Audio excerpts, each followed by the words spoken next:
ગુજરાતમાં છેલ્લા ઘણા સમયથી ડાયરાના કલાકારો વચ્ચે વિવાદ ચાલી રહ્યો છે।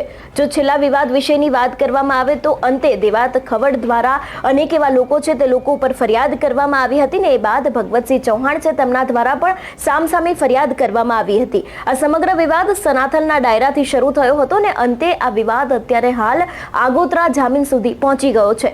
જો વાત કરવામાં આવે દેવાત ખવડ વિશેની તો ગઈકાલે તેમના આગોતરા જામીન છે તેને મંજૂર કરવામાં આવ્યા છે ને એના જ થોડા સમય અગાઉ જે ડાયરાના આયોજક હતા સનાતન ડાયરાના આયોજક એવા ભગવતસિંહ ચૌહાણના જે આગોતરા જામીન છે તેને પણ મંજૂર કરી દેવામાં આવ્યા હતા। પરંતુ હવે આ બધાની વચ્ચે દેવાત ખવડના જે વકીલ છે એવા આનંદ યાજ્ઞિકે હાઈકોર્ટમાં પડકાર ફેંક્યો છે કે આયોજક ભગવતસિંહ ચૌહાણ છે તેમના જે આગોતરા જામીન છે તેને ના મંજૂર કરવામાં આવે એટલે કે તેને રદ કરવામાં આવે।